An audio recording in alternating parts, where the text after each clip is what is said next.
All right, Minister Susan Rodrigues, welcome to the Gyaff. What a pleasure to have you. I just want you to know that after constant badgering, because I try to get a very balanced perspective of Guyanese on the program, right? So I'm really trying to get more government people on so we can hear the national perspective versus everybody else, which is quite loud. And I'm pleased to say that you're my first person in sitting government here. So I really appreciate your time. I appreciate you taking the time out and being so open to talk. So thank you and welcome. Sure, pleasure. Happy to be here. How are you doing? It's the new year and the budget is just passed.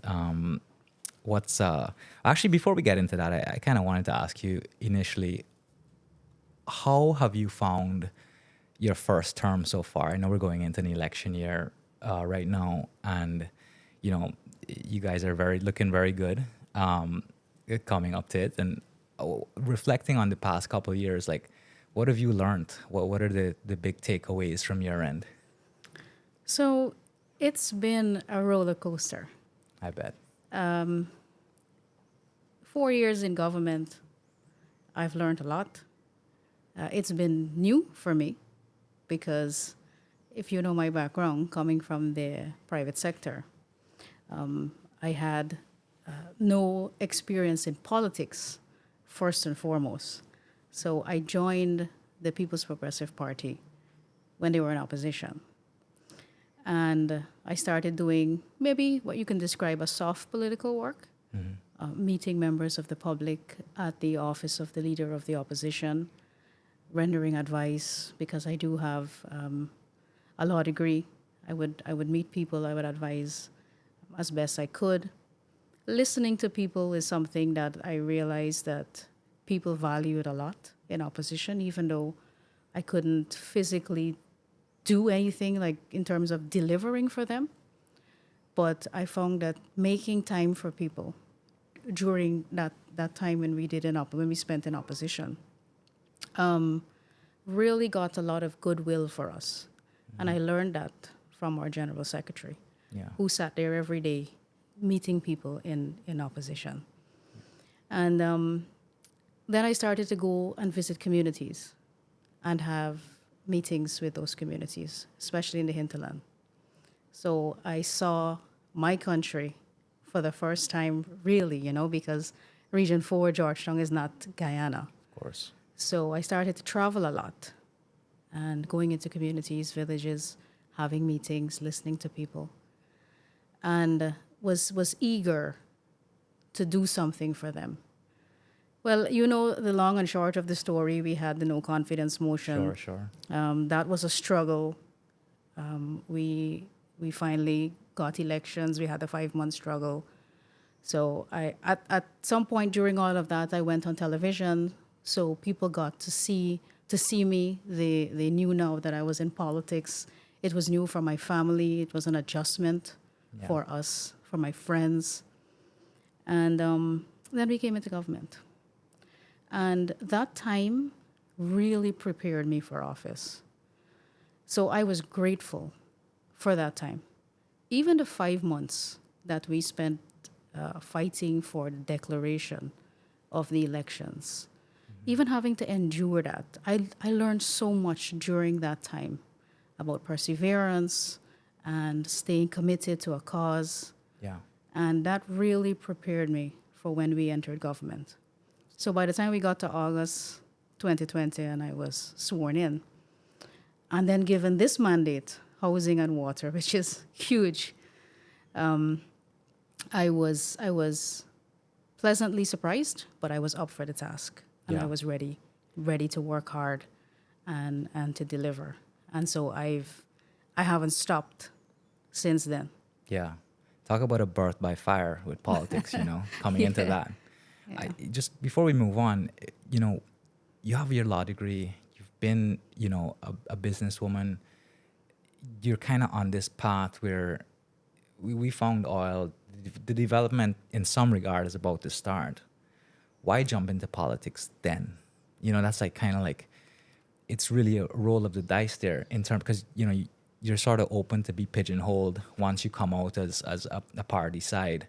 If that doesn't work out, it usually isn't very favorable for you. Yes. Why do it? Why do it then? Because the time was right. I was not, when I joined in 2016, I was not thinking about how this benefits me. I was thinking about the trajectory of the country. I wasn't even thinking about oil. Oil was discovered in 2015, and it was new to everybody. Nobody knew what to expect, how much Guyana would change because of it. And so, even myself, I couldn't understand the gravity of it. And my decision to join politics in that time was so that we could get Guyana back on at least a course where we knew where we were going. I felt like a lot of young people in the 2015 election, well, I knew a lot of young people in the 2015 election voted for the coalition government. And after growing up under the PPP, they felt a little bit, let's see what else is there for us. And that's a natural feeling for young people to have, especially people in their 20s who only knew one government their entire life. Yeah. You can't fault them for that. I understood why people wanted to change their vote if they had never voted for the PNC or a coalition government. So, and I felt how disappointed people were immediately, almost immediately after the elections. Because we saw the opposition now, then government, make some steps or some decisions that flabbergasted a lot of the young people in the country. Sure. And so quickly, people had buyer's remorse. They were looking for young people in the cabinet. Didn't happen. They were looking for better wages and salaries. Didn't happen. They increased their own salary. And then they were arrogant about it and said, we have no apologies to make for it. You can check that. I think it was Harman that said that. We don't apologize for that, And it's kind of the arrogance that I think a lot of young people rejected during that time. It seems like a very long time ago, but it's still fresh in my mind because it left an impression on me.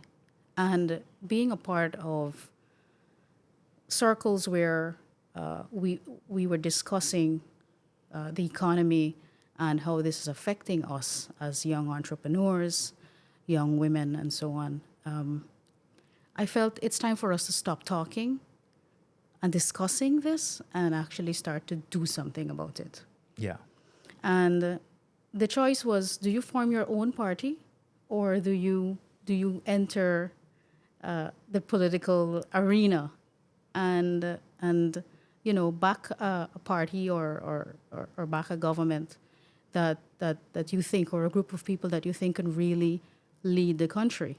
Yeah. And I think the choice for me was easy.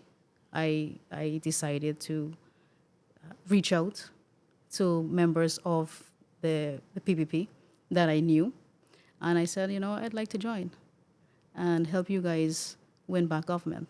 And they're clearly receptive to that. Yeah, a lot of people thought, no. Yeah. It's the same question that you just asked, like, no. we just lost, and some young people were kind of defeated, they felt like, darn, we're out of government, and that's natural. That feeling would last for a while. Yeah. And I went in there all, ready to rock and roll. Like, let's do this. We're gonna do something great for Guyana. I think I have a lot to offer, and I was welcomed, and I joined one of the party groups. Started going to meetings. Started being involved, getting involved in community work. This was all very new to me, and I really, really enjoyed it. It was a really good experience. I know you had a lot of support joining and that helped you, but were there any reality checks of, wow, this is a kind of, I didn't cater for this. This is really challenging. Perhaps dealing with, especially when you're in opposition, and at any time you're dealing with, a lot of unsatisfied people, who want more. Was that overwhelming at any point? Oh yeah, yeah. Especially when I met people at the office, at the leader of the opposition office in Church Street. People would come, people would cry. People would tell you their whole life story, Yeah. how this something may have happened to them, and I don't want to go into details, Sure, but sure. people with all kinds of issues. And I didn't realize that, government can do so much for people if you just had the right policies in place, or you had the right framework, or you even govern in a way where you're accessible so that these people can meet you instead of me, because I can't do much for them. You meaning the government of the day. Sure. And so that was difficult. Some days I got really frustrated. One day I went to Roger Luncheon, the late Dr. Roger Luncheon, because he was at the office too. He was working. And I said, I can't do this anymore. I'm so frustrated. Like, these people are, really in need of help, and we can't do anything. All I'm doing is writing letters, and I don't feel like I'm doing much. And he sat there and he watched me and he said, young lady, you need to realize that there's value in listening. And that didn't comfort me at the time, because, I was upset that, I don't know how to console these people. Sometimes I just sat there. They would give me a hug, and, I'd hug them back, and we'd talk. And I did see them leave feeling kind of relieved that somebody listened to them. Yeah. And then I started to understand what Dr. Luncheon was saying. Yeah. And so that was the challenging part for me. Seeing neglect, going to Amerindian villages where they're saying, oh, we had a well, our well is broken.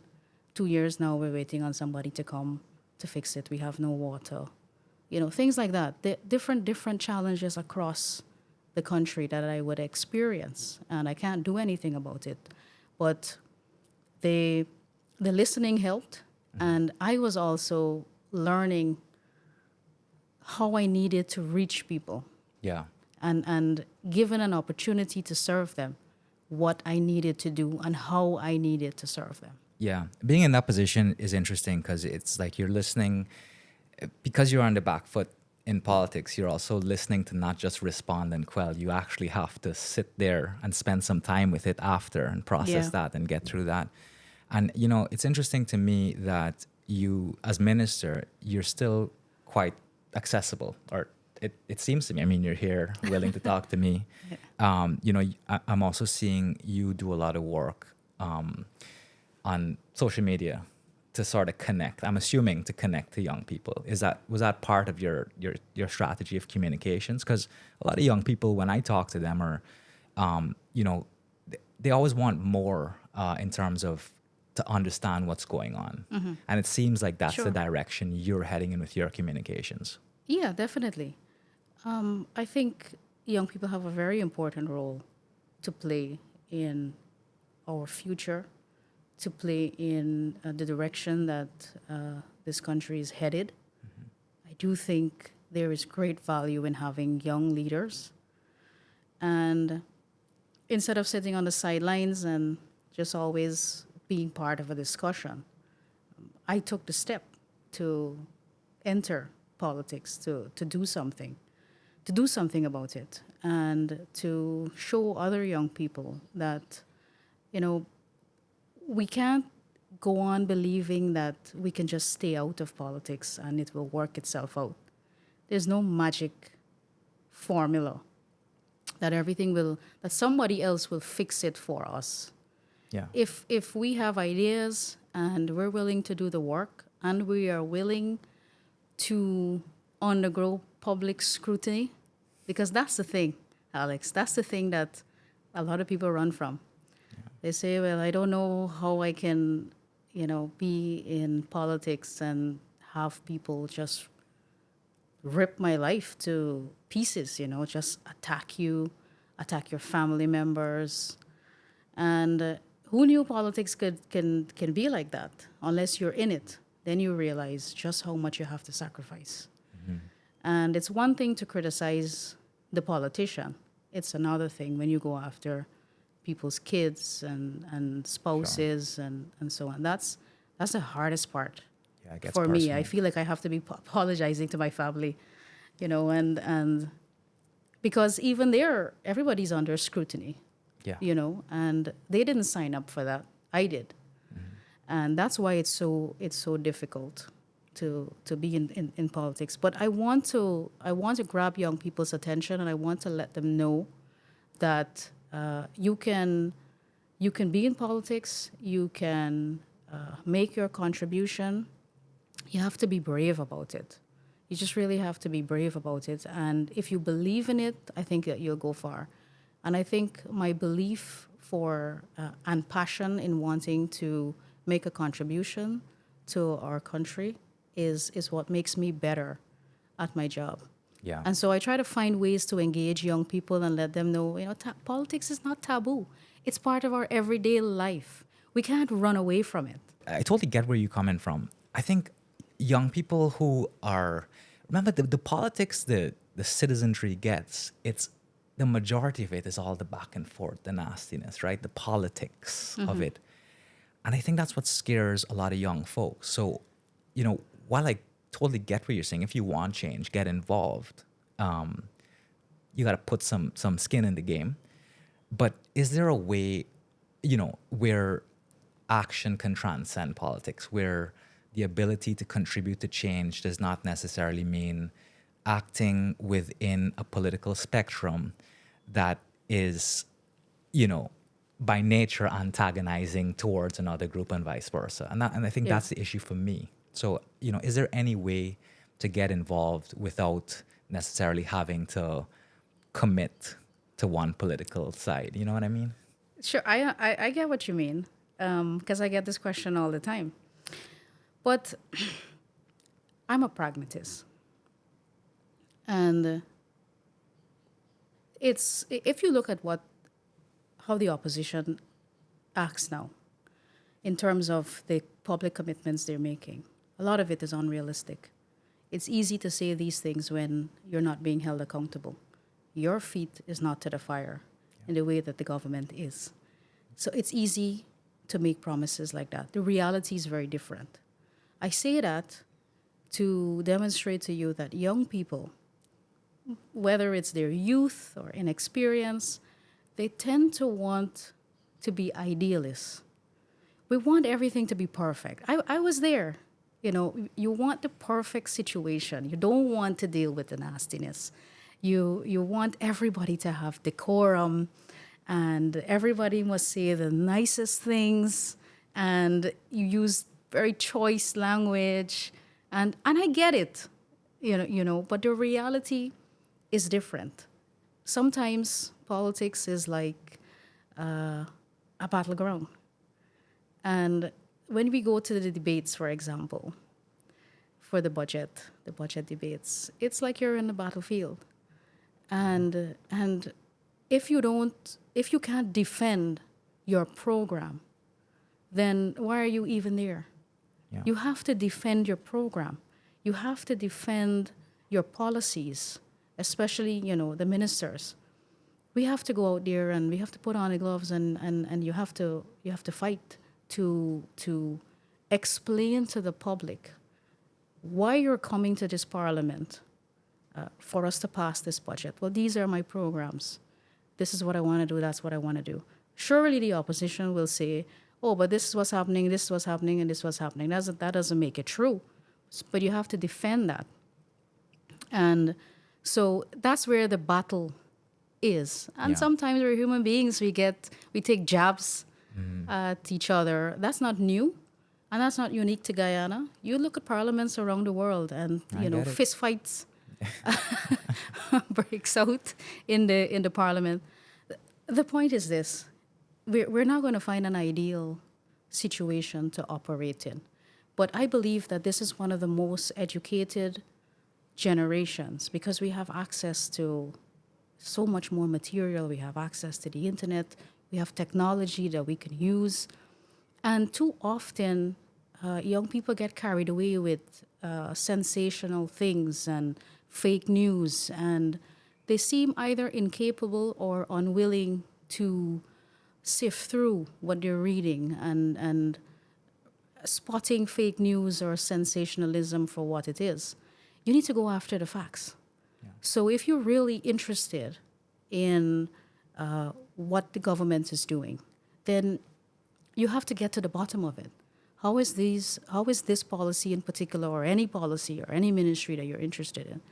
What is the government doing as a whole to raise the standard of living, for example, for all Guyanese? And you have to get to the bottom of that. You can't only get your news from opposition outlets and think that you can form an opinion.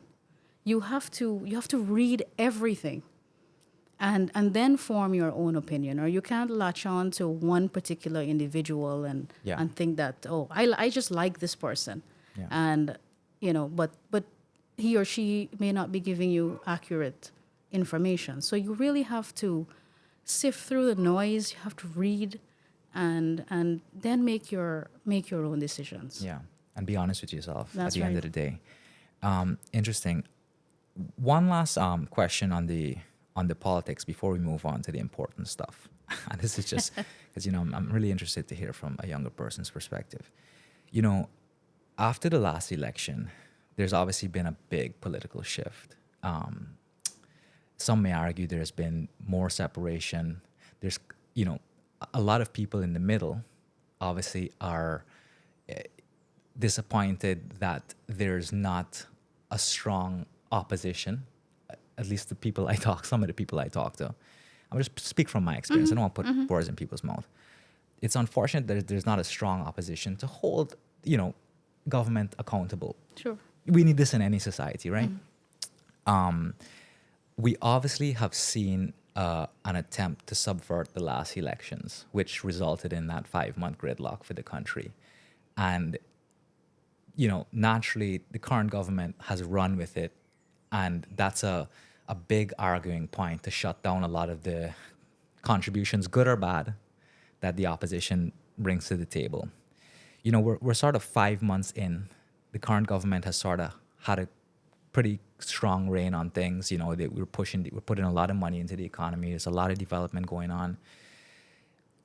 Is there any, as far as political strategy goes, or unity, especially with the One Guyana initiative, is there any plan to bring the opposition, the majority opposition, back to the table to move Guyana forward together? What is preventing that from happening? Because the way I see it, the government has two options. They can totally steamroll ahead, standing on that pedestal of you guys tried to rig the elections, or an olive branch can maybe be extended to somehow get them involved. Because at the end of the day, they do represent a significant amount of the population. So how do we move forward from there? Just, because where we are right now, you guys are so far ahead in terms of your plan and strategy, but we don't want to leave anybody behind. So what's the way forward? It's easy to say we want to bring government and opposition together. But really, what is separating us? I don't see any barrier that is being put up from both sides working together. I'll explain. I'll tell you why. So we have the opposition that naturally makes up, almost half of the seats in the National Assembly. When we have our budgets or we come to Parliament with any bills, you listen to the quality of the debates, and then you really ask yourself, can these people really represent me? Do they really express opinions and views that I have? And I'm talking about the objective person on the outside. Mm-hmm. If you're looking at this scenario and you're listening to any budget, any debate on any bill that is brought to the National Assembly, and if you listen for quality, I was so disappointed when I joined the National Assembly and I became a member of Parliament, because you have all these aspirations and you think, oh, this I've arrived. This is the National Assembly, and then you some people get up and speak and you're wondering, are they from orbit? I mean, it doesn't sit well. It doesn't reflect any views that I think is out there. Yeah. So you representation has to be real. You can't just say because I sit in 32 seats, that I represent half the people in the country. On paper, you probably you do, because you gain so many votes and so on. Sure. But again, it comes back to, how do we make better leaders? The other thing is, there's a saying that those who come to equity must come with clean hands. And the opposition, after what they did in 2020, a lot of people just don't want to deal with them, because even people who voted for them, and I've spoken to a lot of people who voted for the coalition in March of 2020. And then when they saw what happened, they said, I voted for them, but I didn't vote for this. Yeah. I didn't vote for rigging of elections, because you're robbing me of my vote as well. Yeah. So, and there's been no remorse by the opposition. There's been no apology. There's been no acknowledgement of all of the international reports, and that they did something wrong, and that we should not have delayed the official declaration of the results, and there should have been a peaceful transfer of power immediately after. There's no reconciliation. There's no closure to that situation. And so it is tough for some of us on the government benches who had to endure that 5-month period, who had to go out during COVID, during the lockdown, for the recount. For 33 days, I sat in the Artichon Convention Center to recount, for the recount, putting ourselves at risk. We didn't have vaccines. Yeah. We were there in COVID just with our masks on, now learning about social distancing and how to sanitize, and our main priority or our focus was not even on whether this is good for us or whether we're putting ourselves at risk. It was, we have to protect democracy. Yeah. That was the fight. And, and the behavior that some of us witnessed in Artichon, it's very difficult. And I'm telling you from my own perspective, sure, too. It's very difficult for me sometimes to see those same faces. And I have to be the bigger person, and I have to separate that, and I have to pretend like that never happened. Yeah. And like I said, there's been no reconciliation. And that's bad even for the opposition, because I believe that had they come out and acknowledged and said, we did something wrong, and we're going to spend our time in opposition trying to make ourselves worthy again, they probably would be in a much better situation. They would have been very competitive. They would have been very competitive but this year. But that didn't happen. Yeah, no, I agree. And I understand your points as a non-politician, non-political affiliated person. I still find it unfortunate just for Guyana, but I understand where you're coming from. But thank you for indulging me on that. Now to the important stuff. I know budget is just passed. Uh-huh. Just read out. Just read out, sorry. Yeah. About to be passed, hopefully. And I know that your ministry, well, at least the allocations for the water sector development and the, to provide every Guyanese with possibility of home ownership, those two combined are over $640 million US. which is a lot of billion Guyanese dollars. I think it's 135 billion total. 135, yes. Yeah, it's the fourth largest allocation, I believe, just behind education, health, and infrastructure. And that's a huge, you know, that's a huge responsibility for you. You know, coming into this year, how are you feeling about that? I mean, the sort of scope of work you have and the deliverables for 2025. You know, that is just an outrageous amount of resources to deliver on. Like, what are your thoughts going into the year? So every year we have gotten the support of central government, the president through the Ministry of Finance in terms of our budgetary allocation for the housing and water sector. Yeah. Because I know what we would propose, and then based on the approvals that we would get from finance before we take it to the National Assembly. So I cannot complain at all about the support that the Ministry of Housing and Water has received from central government. And you were given a budget and you're expected to use it to achieve the targets that you've set out. Mm-hmm. If you don't achieve those targets, why should you get a budget or a big budget? So you have to be able to show the Ministry of Finance through the Director of Budget and so on. This is even before we reach Parliament. We have to meet with officials, the technicians at the Ministry of Finance, and we have to account to them, to the technicians, for our previous year allocations and how we've achieved our targets, and where we didn't achieve targets. We have to explain to them why we didn't achieve those targets and how we're going to improve the next year. These are all very technical meetings that we have to have with finance before we even reach the National Assembly. So in the last 4 years, we have achieved all of our objectives or in the process of achieving them. But based on the track record that we've had over the last 4 years, we know that it's more than achievable.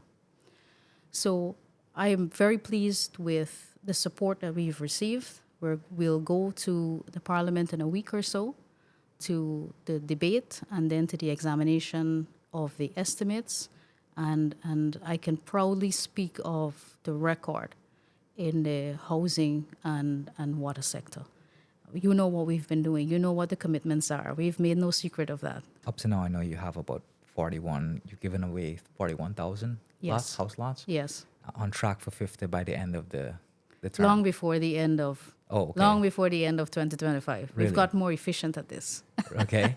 Quick question on that. When you, how do you sort of record, okay, the house lots have been given away? Are these just ownership of land, or is it the ownership with the water and electricity already in the scheme? Okay. So before I get to that, in completing the answer to your first question, the budgets are given for you to achieve these objectives. So it's not the budget in itself. I see a lot of people talking about the billions, and how much this ministry got and how much that ministry got. But budgets allow you to effect change and to implement these targets. You can have the best policies or programs or projects or ideas, and if you don't have funding for it, it's already dead in the water. So that's why I started out by saying I am tremendously pleased with the support we've gotten from central government over the years. Everything that we have asked for, we've received. So we have no excuse not to deliver. That's the first thing. So secondly, we give an allocation. First thing we have to do is acquire land. Land is not as readily available as people think. They hear Guyana is 83,000 square miles and they think that you can go live on any square mile in the country. So we have, and most of the population is concentrated here in Region 4 and on the coast. Mm-hmm. So it's a small strip of land that is available or that is, habitable here on the coastline where most of the population live. So we have to acquire lands. Most of these lands are former cane fields that we get from Gaisuko, and we have lands that we also get from NISIL or the Guyana Lands and Survey Commission. So we have surveyors that are constantly searching for new lands to turn into housing developments. The infrastructure work is the obligation of the government. This is the design of the housing program. That is to deliver these house lots that are serviced, meaning they have electricity, water, roads, bridges, everything equipped in the housing area. All of this cannot be done at one time because there are different phases of development. So for first phase development, for example, we can't build the roads up to asphalt when you have nobody who has constructed their homes as yet. So the development has to come in phases. So we'll do the roads to Crusher Run. We'll install electricity, water, but the pipelines are put in simultaneously with the road infrastructure network. And so GWI comes at the end and they make their connection. Similarly with GPL, they'll come once we've installed the network, and they will come and make sure that that area is lit up or that electricity is given to that area. Then you can go ahead and build because you now have access to all of this. So when you're given your house lot, during that same time, we're working on the infrastructure. Yeah. As soon as that is completed to a certain phase, we show you the lot. You have a choice to start right away, or if you would like to wait until everything is completed, that's up to you.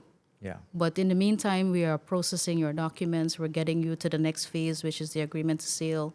Then we'll sign you to process the title. You receive your title. You can go to the bank, get your loan, start to build your home.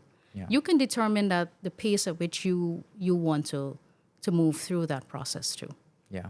It's such a grand scale of development, though, with all the houses you're building and the, just the whole scope of work.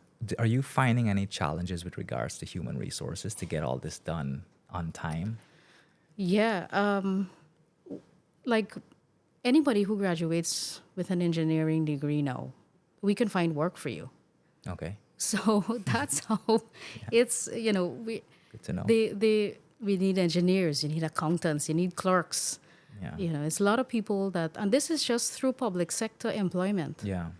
And the contractors are having a tough time too, because, many times when we have to write them or apply liquidated damages, if they're delayed in their work, almost all of them, it's not the availability of material anymore. At one time it was. Yeah. When we first came back into government, because of COVID and the supply chain challenges, it was the unavailability of materials. At one time, we had trouble getting stone, cement, and that delayed a lot of our work.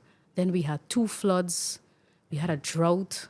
Sometimes I was like, the challenges are never ending. If it's not something locally, it's some act of nature. Or, the challenges were a lot. And we overcame that. And all of those delays. Now it's labor. People are saying we can't find labor. Every day you look in the newspapers, you're seeing vacancies for even the simplest of tasks. People need housekeepers, people need nannies, cooks, accountants, accountant clerk. Yeah. These are things that, that the country needs, not just the public sector, but we have really grown too as a ministry, because obviously going from a position where the CHPA, Central Housing and Planning Authority, had 0 budget during APNU years. I think they passed 1 budget alone for CHPA. Going from 0 to $100 billion, we naturally had to get a lot of people to do this work, especially in our projects department. Yeah. So we've grown a lot, but we are heavily staffed with young people who are really, really committed to getting this work done. We would not have been able to complete the highways and a lot of the work in the new housing areas had it not been for those young people. Yeah, that's good to know. I mean, young people really bring a new energy to public systems that we need, and I think I always say that I think the young people are gonna be the key people to what actually transforms Guyana. That sort of energy, that enthusiasm. I know as part of your development plan, in the housing plan is the regularization of squatters, especially. And I know this has been an issue in Guyana over many, many years. So with all the infrastructural works and development, what are the challenges of regularizing squatting areas or transferring people from those areas into proper housing? What are the issues they face? Because many a times, obviously it's hard to just get someone to pick up where they've been living, Yeah. albeit illegally, for many, many years. There'll always be pushback, and then that sort of gets turned into a political football. How are you dealing with that? I mean, what have been your challenges getting these people relocated or legitimized? So there's a history. There's a long history to squatting in Guyana. And a study was done in the year 2000. An inventory was done when Dr. Jagdeo was president. And we did an inventory of all of the squatter settlements in Guyana. And we found that there were over 200 squatter settlements. Most of these areas were started to become occupied during the 70s and 80s because there was no housing program in the way that we know housing is now. So there was no structured program. So people just took up informally. They just found land and started to live there and formed a community. Yeah. People had no ownership. So in the 90s, Dr. Chetty Jagan started the housing program as we know it today. With no money, you know the economic devastation that this country was in the 90s when the PPP came to government. With no money, some of the international organizations, I read some reports, they refused to give financing for the program because the country was so heavily indebted. And so the regularization process started then, since then, to try to bring some semblance of normalcy and to build a community where people were already living. So we have two aspects of the squatter settlement or the informal settlement department that we have. We have the regularization, which is where we leave people where they are. We have done our research to find out the ownership of the land. The planners have examined the area and have decided that this area is suitable for housing development, and therefore we don't have to touch or remove anybody from there. We will do an occupational survey. We will establish boundaries based on how people have occupied, and we will create those boundaries where they are or surrounding the area that they have occupied to build their home and so on. That's one component. The other component is relocation. So where we have people who are squatting and the planners have determined that where they are is either unsafe or unfit for housing occupation, then those have to be relocated. So we've been able to regularize almost 200 of those settlements. I think it's 175 of the settlements that were found based on the inventory that was done many years ago. So those areas we also include in our budget for housing development. So once we have decided that you can remain there, then, as I said, we do the design for the area. We mark out the roads, create all of the footpaths or driveways or whatever we can, however best we can work with the situation as it exists we try to do that. So we try to put in the drains and so on so people can have what looks like a normal community, even though Yeah. it started off as squatting. Sure. And then the other area where we have people that have to be relocated, that's where the challenge comes. Yeah. Because, as you said, some people have sentimental connection or Yeah. a value you're that there that long. You're there that long, and I made my children here. exactly. Yeah. But it's unfit because you may be along a conservancy. Sure. And you may be polluting the water, and it's not fit for you. And there's no way that we can give you ownership of that piece of land, which is ultimately the goal. Ultimately, the goal is to make you a homeowner, and you have to have a title, so in order to do that.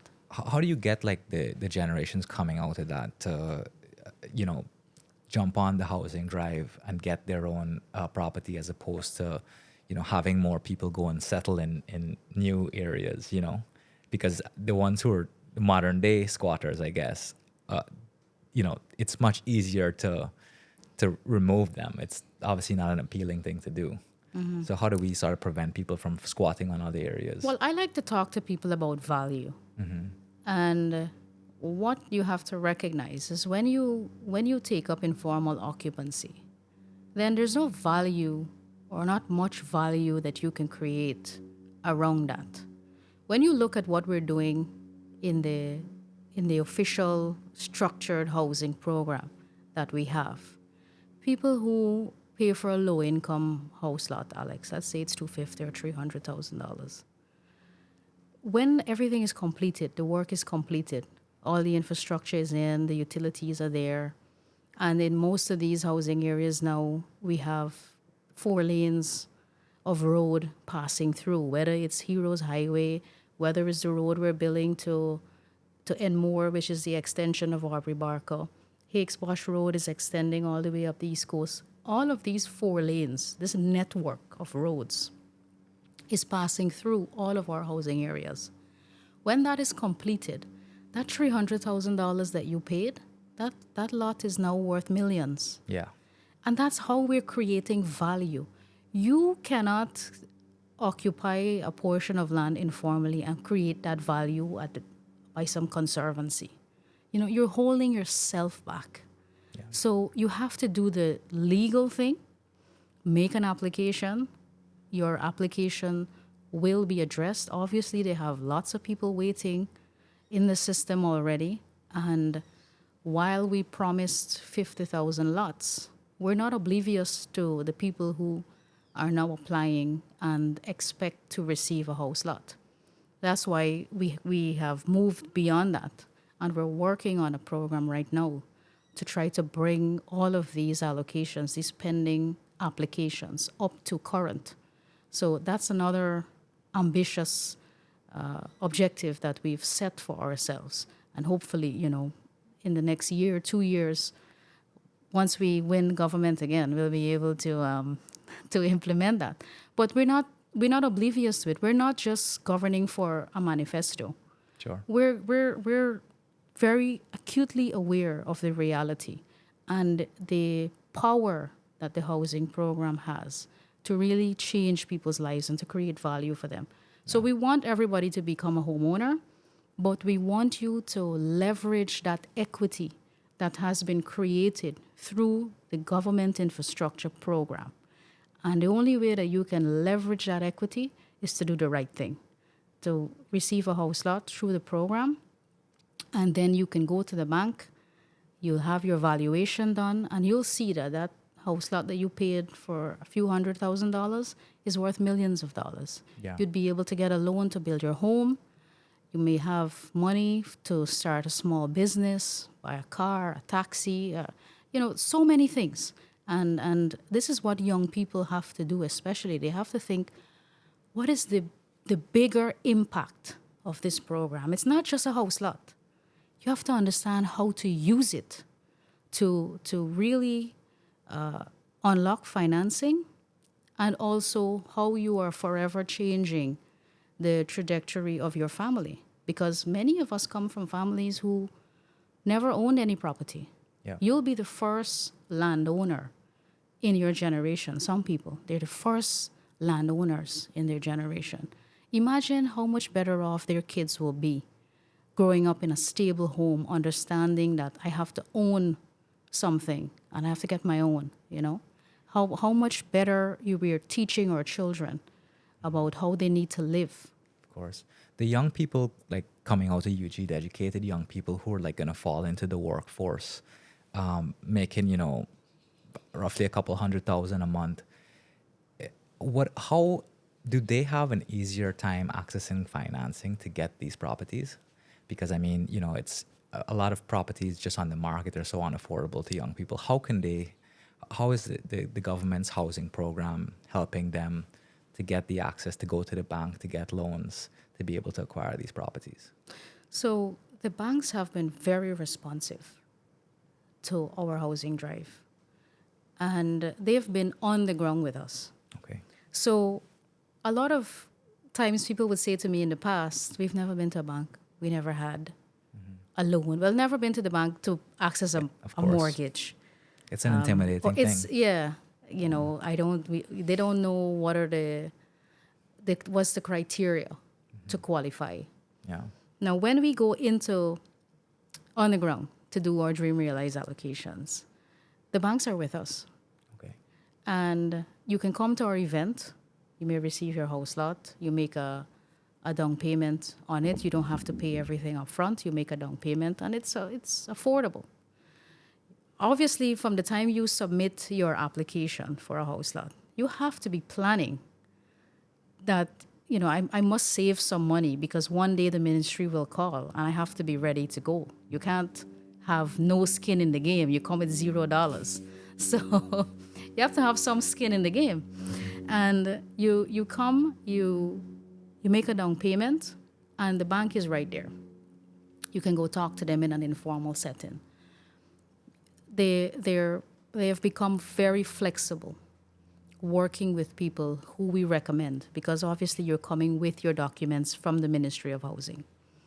And that is a system that we worked very hard to design and to achieve that kind of environment with the banks, so that when our people, meaning the people that we send from the ministry, go there, that, you know, they're given service, that they work with them, because, you know, this is a sure deal. We've already said we're going to give this person a house lot. So this is a client that already is going to own collateral. So work with them. Lower your interest rates. And they did that. They lowered their interest rates. When we came into government, I think interest rates was about 5%. Okay. Or just over 5%. I did ask a lot of the local banks here, what was the rate in 2020? It's below 4% now. So in an economy, in some cases 3.5%. In an economy, in a global economy where other countries were raising interest rates as a result of inflation, in Guyana we saw reduced mortgage interest rates. Mm-hmm.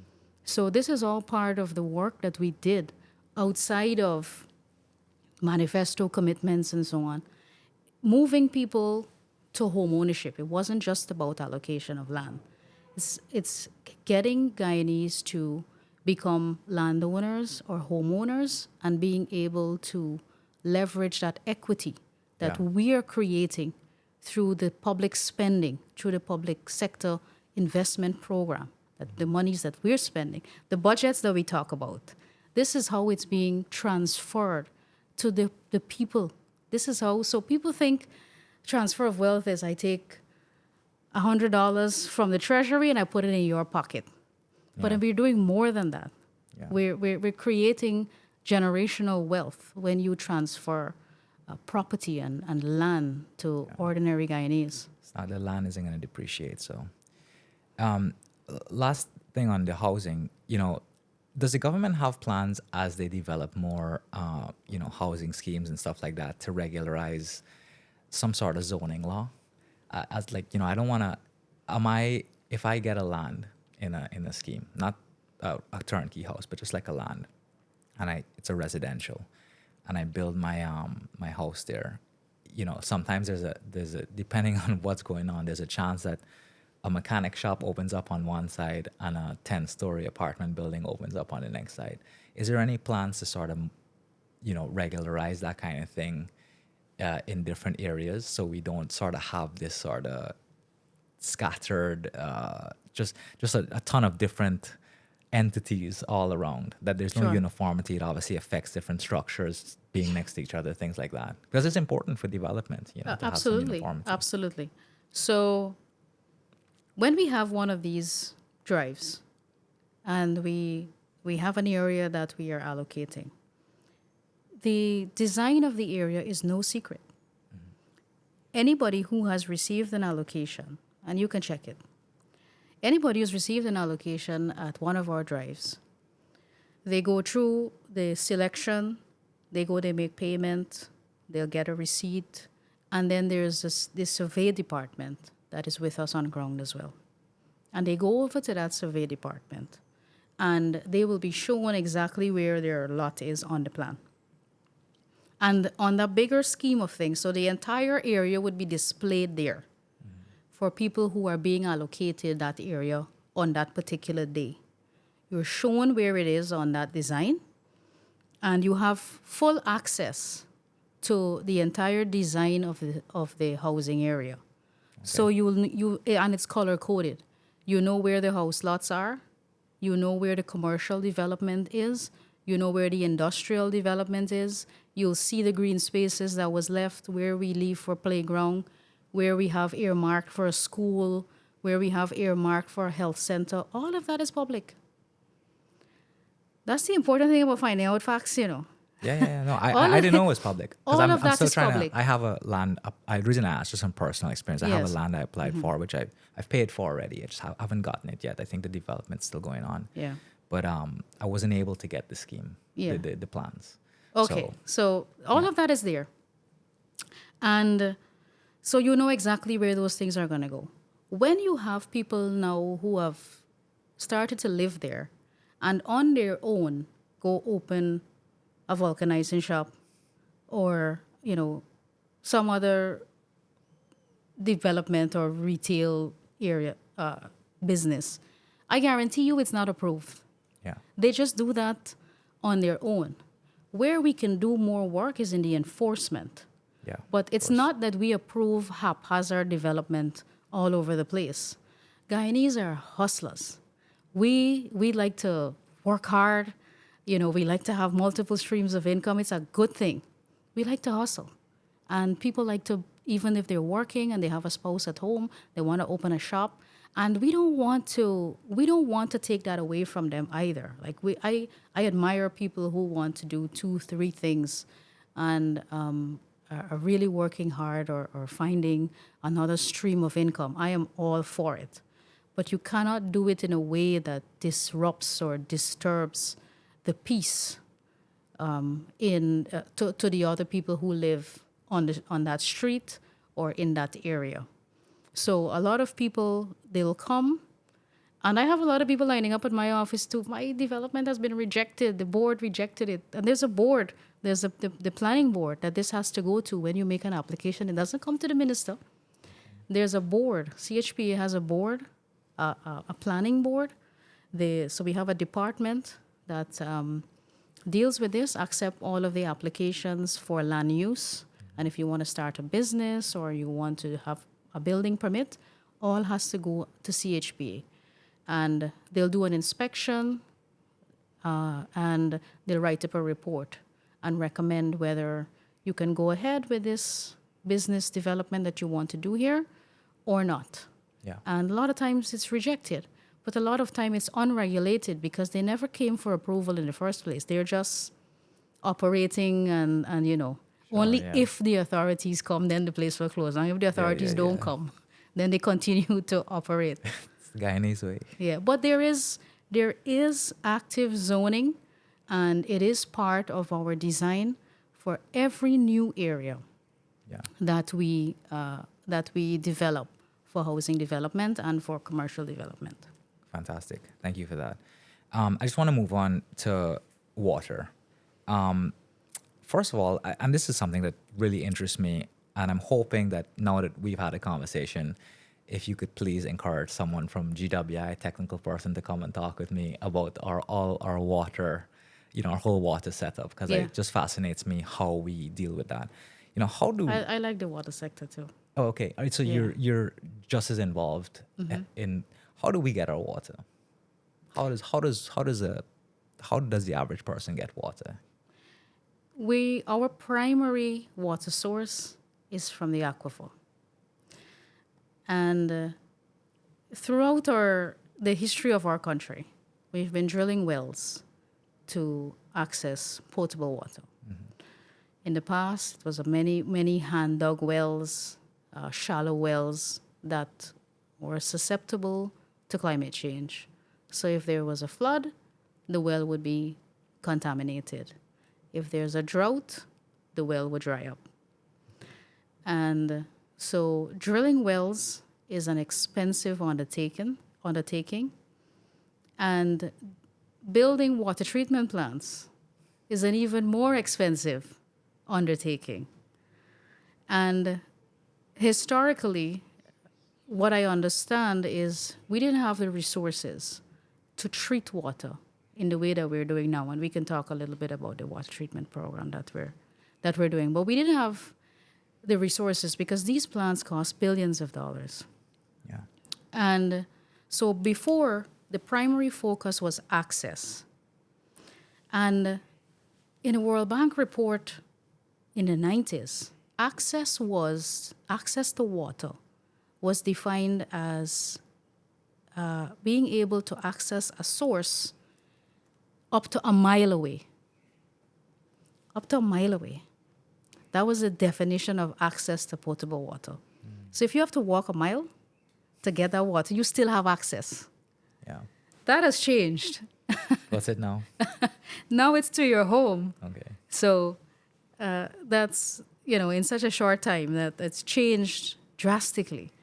So this is the story of, we can tell a beautiful story about the housing sector and how we've gotten from the 90s where we had no housing program and where we are today and how impactful the housing program is. And similarly with the water sector, where people didn't have access to a potable water source. You had to go somewhere to fill your buckets and then bring it back to the house. Even I passed through that. Yeah. So it's not like it's generations ago. It's recent history. And so drilling wells and on the coast and in the hinterland to give people access to water. We have 98.5% access in the country now, meaning people have ready access, whether to their homes or to a standpipe just outside their home across the country. People confuse access with treated water. So access is, you may have water that you're getting with iron content, and the iron content is a result of the aquifer. Yeah. So the water that comes from the aquifer has iron content. In some Is this cases, why the water's brown? yes. Okay. So that's the iron content. Iron content is not harmful to health. If you check the World Health Organization, the iron content is not harmful to health, but there is a required amount that is allowable in the water. And so we have to treat our water because it has a lot of iron content, which contributes to the discoloration, which is the discoloration. And so in the hinterland, the primary focus is access. 100% access by the end of this year. That's the target we set for ourselves. And we've improved that already from 45% in 2020 to 91% as I speak to you today. And this is because we've drilled approximately 120 wells in the hinterland. And they have better water. Yeah. The hinterland, because of the soil type and the rocks there, they have water, clean water. So we don't have to treat that water there. It's very clear, unlike what we get on the coastline, which is more sand. So on the coastline, the aim is treated water coverage. We have done a lot of work in terms of access, but the main cry on the hinterland is treated water. So they want without iron content. Yeah. And that's why we're building the large and small water treatment plants to achieve 90% coverage on the coastline by the end of this year. Long before the end of this year, we'll achieve that. Would that allow the water coming out of the taps to be drinkable, or you'd still have to? Yes, because it's a filtration and chlorination Okay. system that we are implementing with the water treatment plants. So it's not just filtration in terms of getting the iron out of the water. We will be it will be passed through a chlorination process. So you will be able to drink. You would have seen the president Yeah, I saw consume a that. glass of water from the Caledonia treatment plant. Okay. Just to Yeah, demonstrate, I saw that. that it will be drinkable. And is that easy? I mean, is it easy to connect that treatment plant to the whole of Georgetown? Is like the where Georgetown gets its water from? It's not just one aquifer, is it? No. So most of Georgetown gets their water from Shelter Belt, which is on Church Street there, where the office is by the Vicingen Road. So that's where we have several, we have wells there, and we also have the conservancy that the water comes in there, and then we filter it and distribute to Georgetown. So it's a mixture of, because you asked me where our water comes from. So Yeah. most of it comes from the aquifer. But we are also using some amount of surface water from the conservancy. Gotcha. So I that's- was wondering about that too. Yes. And in the future, so going forward, we are looking to construct treatment plants that will not have wells, that will be using strictly surface water. So we're looking to do one at Diamond, because we have the conservancy there at the back of Diamond. So we're looking to do a new treatment plant there using surface water.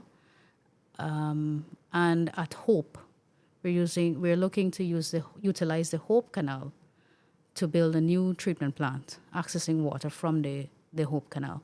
So we'll see more of this now. We're doing one also in Linden right now at West Watuka. They have a huge creek there. So we're using the water from the creek to filter that through our treatment plant there, so that we can give people in West Watuka and the surrounding areas there. So it's really a mixture, but predominantly in the past, it's been from aquifers. Yeah, that's very interesting. And I'd love to, hopefully one day, when the treatment plant is up, I'd love to go Yes. see it. Or hopefully you guys put out some, awareness videos. I think it would really inspire the next generation. I really think there's opportunity. We did put out. Oh, you have it? Okay. From when we launched when President commissioned the Caledonia treatment plant. Okay. There was a video we posted online. It was part of our ceremony, and then we posted it online and how the treatment works. Okay, I gotta go back and look at that. I just saw him drinking the water in the in this short clip, but no, I just think a lot of these agencies, there's so much potential to get young kids, especially interested in the science and engineering, wanting to go into these agencies. Because a lot of my peers, I've noticed that they go to school and end up coming back and just sort of fall into agencies, and you kind of are in there and not sure.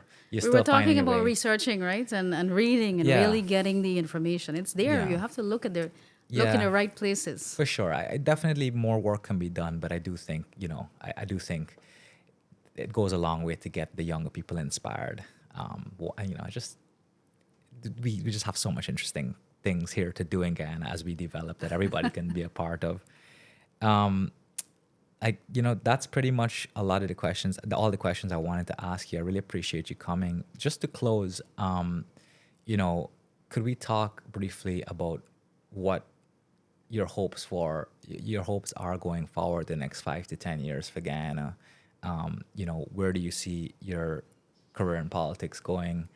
And, where would you like for us to be in the next 10 years from now as a country?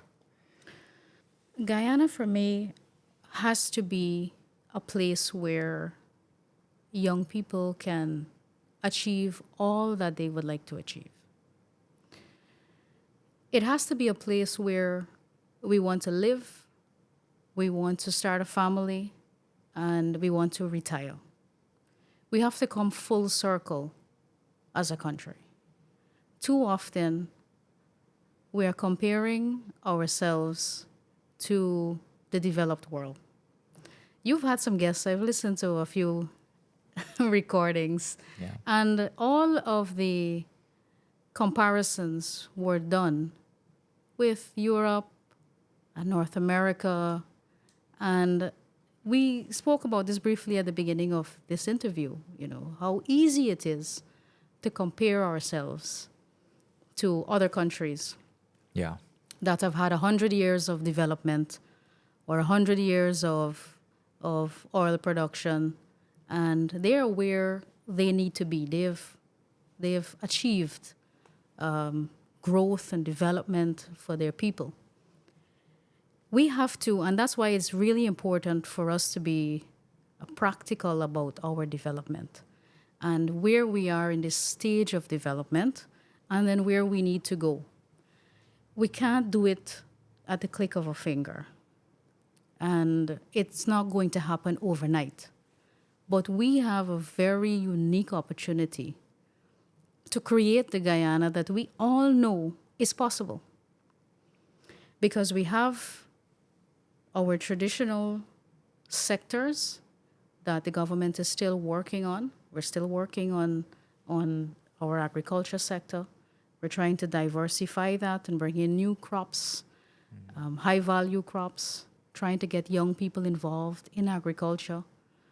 We are working in the education sector, building schools, making sure that we give young people scholarships, especially young girls, making sure that they study and achieve all of their dreams, giving people equal opportunity. We're working to create a better health sector so that people can access quality health care. People who can't afford to have expensive surgeries done, we want it done here. We want you to access your home. We want you to live here, own a piece of property here, start your family. Your kids must be able to access quality education. You must be able to have a job that pays you a decent salary. You must be able to start a business if you want to in the right environment. So we have to keep the economy ripe with investment opportunities. And then you have to want to retire right here. And that's your entire life cycle. These are the things that are very important to every human being. Being able to live in a place where you can achieve your dreams, raise your family, retire, and all of this while achieving all of the things you set out to achieve personally for your own growth and development, and to be able to contribute to your country. I know Guyanese are fiercely patriotic. We saw that when our borders were under threat from Venezuela. We saw how fiercely patriotic Guyanese are and how we came together during that time. Government, opposition, whether people voted for you or not, they came out because we understand what it means to be patriots and we love our country. Even people who go away, they long to come back home. They never leave Guyana and forget about Guyana. You hardly find somebody who would go away and say, I haven't been home in 50 years or 30 years. There are one or two, but hardly. You know that people just wait for Christmas to come home to be with their families or to come home for Mashramani. And even if they're away for tens of years, they still identify as Guyanese. That's right. Yeah. And they are heavily invested in wanting this country to be better. And I really believe that it will take all hands on deck for us to do that. So we have to bridge that gap with the people who support the opposition. And I believe that's why President Ali came up with the One Guyana initiative. Some people don't see the value in it. They don't understand what it means. To them, it may sound as a slogan, but some very important things start like that. Start as a slogan, and then you have to build on it. Yeah. And I believe that all of the policies, all of the programs that we have in government in each sector. So I would have touched on all of those sectors that you mentioned before, where the bulk of our resources go: infrastructure, health, education, housing, clean water. That's where the bulk of the budget is spent, because those are the things that people need, basic things, and also the things that people need to catapult them, to do, to really take charge of their own future. There's so much government can do to prepare you for the future. So good education and so on. And then you have to now stand on your own 2 feet in the right environment. So we can't destroy the economy and prevent investors from coming here, because it's the private sector investment that is equally as important as what the government is doing. That's why it's important for us to have the right investment climate, make the right decisions in terms of taxation and so on. So we don't keep people out of Guyana. You want people to come in. It takes a lot of people to build a country. Yeah. And to build a sustainable nation, a viable economy. So we can learn from foreigners. We can learn from investors who are coming in, but we have to prepare ourselves for that. Well, and we have to be part of it. It can't be that it's because the PPP in government, it means that because I vote for APNU AFC, I'm not a part of this. We need everybody. You can't sit and just decide you're not going to participate or see it as a government program. It's not a government program. Everything that we're doing is for the people. You can't refuse a scholarship because it didn't come from the party you voted for. Yeah. And it's irresponsible for politicians to tell their people, don't accept this or don't be a part of this, because they want to keep you in one place. So if Guyanese really want to achieve all their dreams and want to be a part of something bigger in the future, which we are working very hard to achieve, they're welcome. They're welcome to do so. They're welcome to apply for the house lot. They're welcome to study and be a part of this development. We can't do it alone. We need everybody on board to do it. And that's why our policies are the way they are. They go across the board. Anybody can access these opportunities. And there's never been a time in our country where we've had so many opportunities at once. People can decide where they want to go and what they want to do. And so young people have to really just take up the mantle and be a part of the growth that they're seeing, and to prepare themselves for the future economy, because the economy will change. There's going to be a time where, in the future, where the globe will make the energy transition to renewables. We won't be pumping oil for the rest of our lives. That will come to an end at some point. And Guyana our economy has to be able to sustain that, to be in a place where we can continue the same growth, have the same growth rate, but with a diversified economy. So whether so everything has to come on board. I heard somebody on your program said a hotel is not development. Oh, really? Yeah. Who said that? I can't remember. I believe you. A hotel is not development. Amanza said that. Oh, okay. And it's on hearing another young person say that, with young people listening. It's unfortunate and disappointing, because when a hotel is built, you have, first of all, the jobs that are created for the construction of that development. Thousands of people will work on the construction of that hotel, from conceptualization to design to engineering, construction, interior decorating, hospitality, everything, Alex. Yeah. Then the tourists have to come.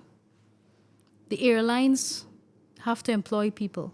The airport, the transportation services, When those people arrive, they have to take transportation services.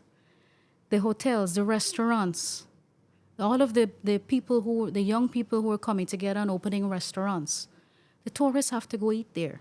Yeah. You know, it's the little cafes that people come and look for, the little resorts in other parts of the country. The impact of a single hotel is beyond our comprehension. We would never know. We can't put an exact number to it because it keeps multiplying all of the time. And so it's government's responsibility to have the right climate that keeps attracting people here. We cannot have a situation where we're just producing oil. We take all the oil money, give it to Guyanese. There's no saving and there's no plan on how we transition from an oil economy to a diversified economy. Yeah. These are the conversations that young people need to be exposed to, and they're not. They're not being able to hear us discuss these things. And that's why I believe you have a really unique opportunity with this platform and this podcast that you're doing. And I'm happy that I got to this point because I really wanted to congratulate you. Thank you. On this initiative. You were asking about how people can be involved. This is your contribution. I think so. and it's an excellent contribution that you are making.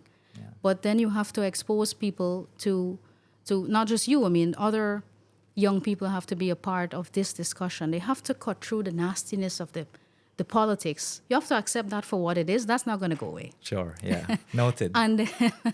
And then, we have to get down to business. Yeah. And you need people who are in the parliament, not just occupying a seat because there are so many votes attached to that seat, but you have to have an opposition that really, number one, cares about development, and number two, understands what they're doing in the House, because it's serious business and they have a serious responsibility. I believe in quality opposition. I'm not against having a quality opposition. It will make us better. I love to be pushed. I want to be held accountable. Yeah. But based on merit. Yeah. Not lies and rumors, and let's talk about how we can make the housing program better. Sure, there are things that we can do in all of the other sectors to make it better. Let's talk about that. Let's not just insult people and hope that something good comes out of that. Nothing good will come out of bad rhetoric.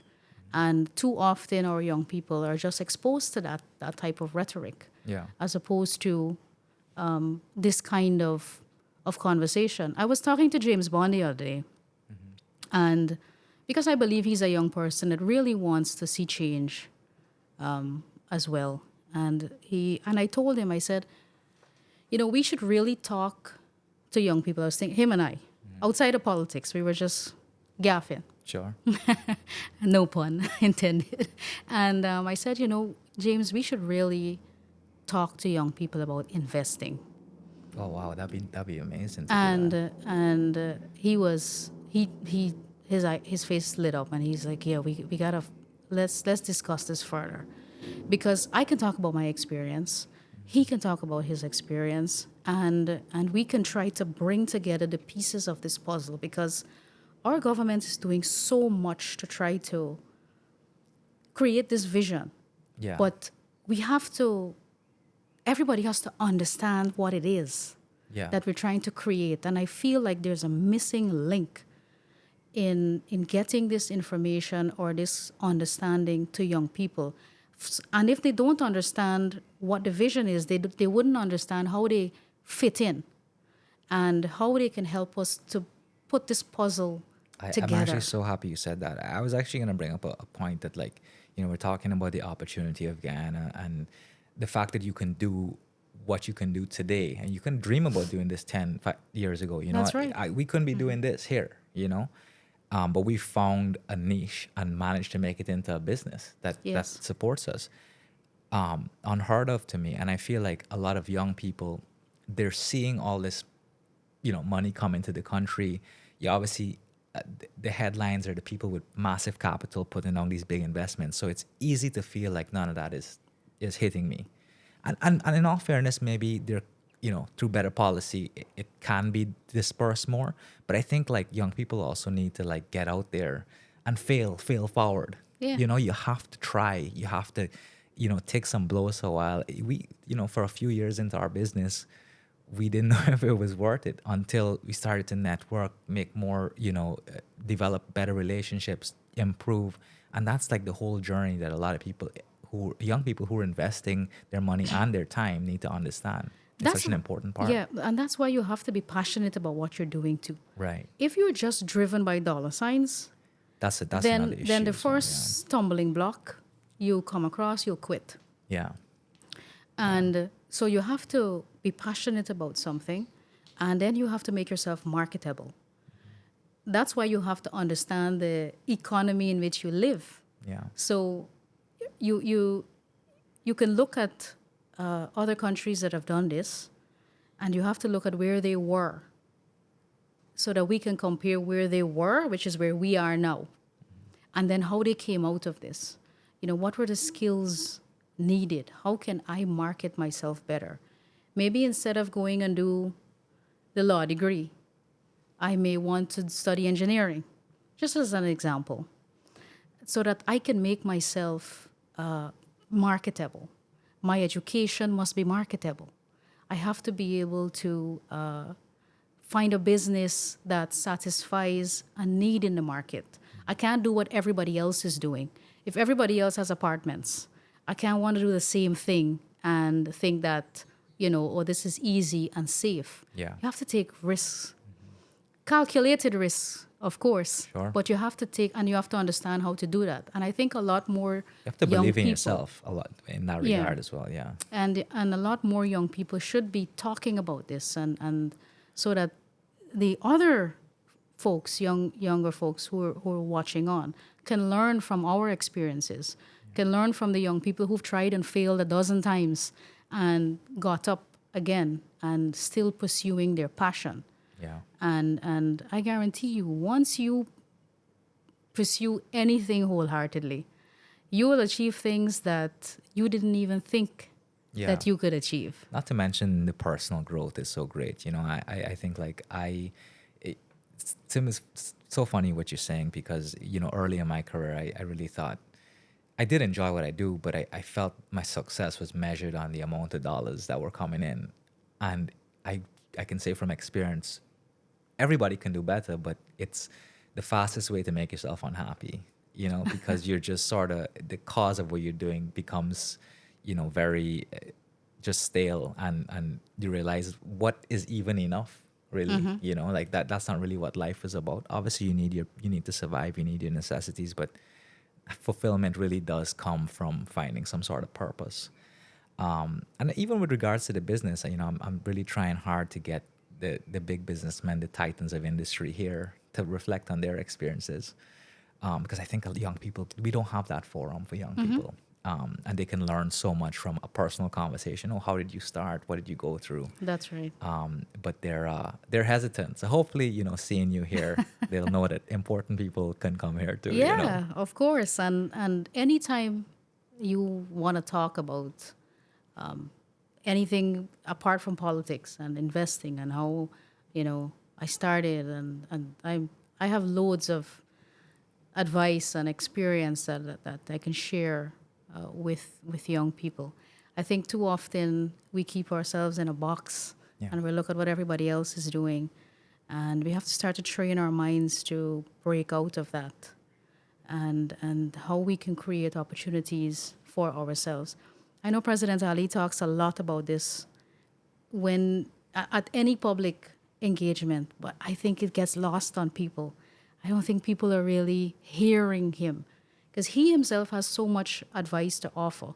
And this has nothing to do with politics. He's just talking to the private sector. Yeah. You can listen to when he's speaking to the private sector and how he's pushing them to do things, prepare proposals, for example. A simple thing like that. Just prepare proposals on opportunities that you see that we need in Guyana. or some type of business investment that you see that we need here in Ghana, nobody else is doing. It doesn't mean that you have to do it. You can be paid for your ideas, Yeah. but you have to do the work. You have to sit and crunch the numbers and build a business, even if it's just on paper for now.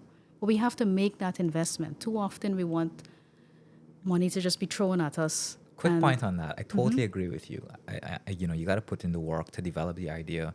I've also been involved in some joint ventures and building proposals, talking to different people about it. One thing I've learned that young people, and especially the older folks, are they're very skeptical about putting that information out there because they feel that once somebody gets a hold of it, or once they submit it to government or whatever, it'll end up in the hands of somebody else who will basically take their work and go with it.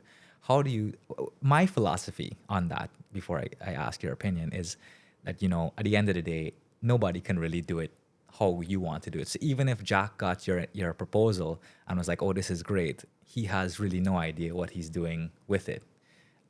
Or even if it's a public institution, but how do you sort of address people who are suspicious about being that forward with their information, with their ideas, with their proposals? Yeah, I mean, you answered the question. I mean, the implementation, you can have the best plan on paper. Implementation is what it will come down to. How well it's implemented, how well it's executed as a business idea. Yeah. But people also have to make better use of attorneys and accountants and have proper agreements. So before you discuss your ideas and so on and you have to have the right investor too. You can't throw your ideas at anybody. You have to flesh out who's serious, who has the capital to actually do this, who's somebody I can work with, finding a good business partner that you can work with, and then having agreements, whether it's non-disclosure agreements, whether it's a shareholder agreement, and have sound agreements before you enter into this partnership or you divulge all of your information. Too often they don't want to pay the lawyer's fees, or we have to use all these other, it takes all of these people to pull it together. Yeah. And you have to have proper, strong agreements that will govern your partnership or your consortium. Yeah, definitely. Yeah, I'm excited. I'm excited about the future for Guyana. And, I can't thank you enough for coming here. It was such a pleasure talking to you. And I just want you to know that, you're welcome back anytime. I would love to have you at some point, on a panel. I think that would be interesting, of whoever you want. Perhaps we can recommend some people, but, we learned a lot today, and I wish you nothing but the best for 2025. Thank you so much. Thank you. I wish you all the best too.